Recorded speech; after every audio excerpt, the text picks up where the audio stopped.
everyone. Hello, everyone. Welcome to Wisdom Wednesday. On Wisdom Wednesdays, I share tips on baking. And today, we are going to focus on gluten-free. Why gluten-free? Because it is a really strong trend. Okay. And this trend is really not going to go away, not as we thought it would a few years ago. So as I see more and more products that are gluten-free on the market, um, I am really happy to a lot of the people who are receiving these products as consumers because I keep seeing the products being better. Okay, so if you're a baker and you decide you want to go into this market, these are the key tips that you need in terms of understanding how to bake gluten-free. Okay, so as a baker now, as you go into the baking industry, gluten-free is going to be mainstream. Okay, I'm not kidding. And the reason why it's going to be going mainstream, it's because the technology right now that comes from the gluten-free field, it's so impressive and it's so amazing. I am seeing gluten-free solutions that look just like gluten. Okay, so I just want to touch a little bit on these innovations today for the next 10 minutes. Okay, so bear with me as I go through the slides.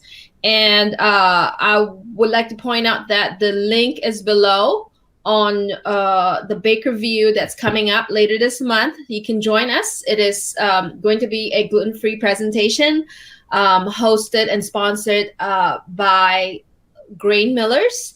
And they have just amazing products for the gluten-free field. You know, oat milk, oh my gosh, it's such an amazing thing. Oat milk is like the biggest thing in the industry right now for the vegan trend and for gluten-free trend. So let's get on to my presentation and hopefully, oops, there go play stuff. All right, what is gluten-free? Okay, so basically, gluten-free is being pushed by actually non-celiacs. You know, a lot of people who consume gluten-free aren't gluten intolerant, and it's very much based on trendy diets like the Whole30. You know, baking gluten-free is definitely challenging, and most bakers who are trying to bake gluten-free for the first time get it wrong. Oh my gosh, so wrong. So let's look at it. You know, so why do people get it wrong? Okay, they get it wrong because they don't understand the function of gluten. You have to understand the function of gluten. Okay, so what does gluten do?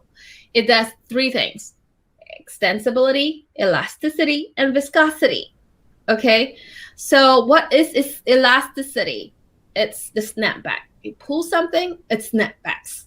It snapback. Okay, pull something, it snapback. Okay, that's elasticity. Extensibility is you pull something, it's able to extend like putty, right?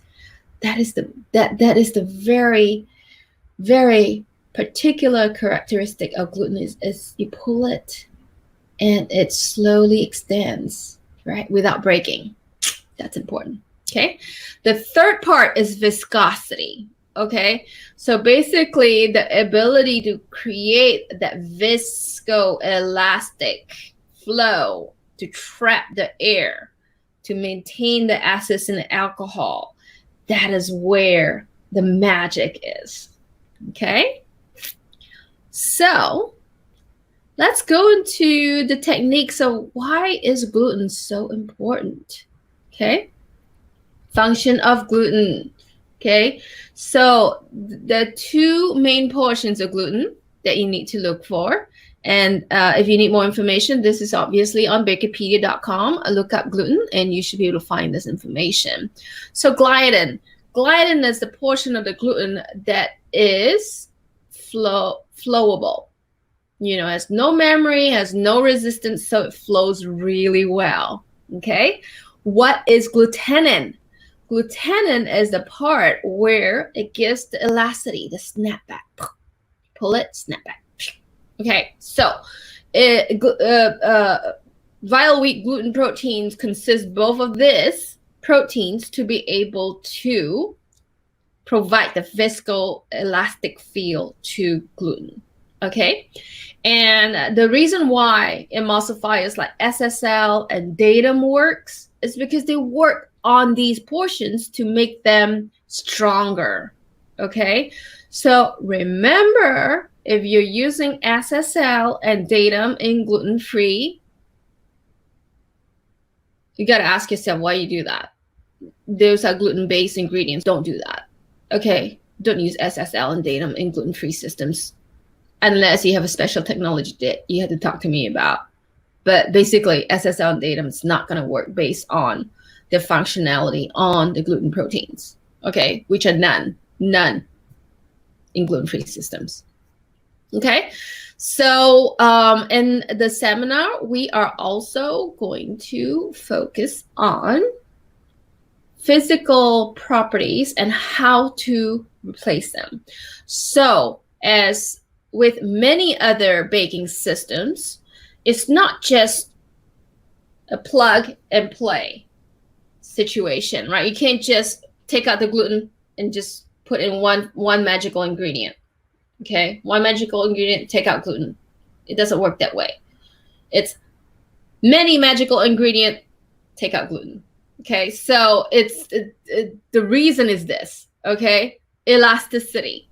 Okay, it's basically the rubber spring, right? So you have to replace that. What's the best way to replace that? Not any other much proteins out there have that elastic function other than egg, right? Egg is as close to it as possible. But still, egg doesn't work as well with the elasticity part of things. So you can see elasticity in some of the fibers like beta glucans, some very small, minute properties of elasticity. Okay, viscosity. Okay, viscosity is the resistance of flow.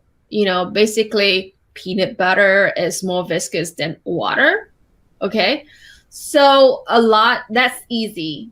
You know, you can like blindfold yourself and improve viscosity any day with just any kind of thickener or starch. That's easy, the easiest part. Extensibility. Okay, that's the stretch without the breaking. Remember I told you, putty? Okay. So this piece is kind of tricky.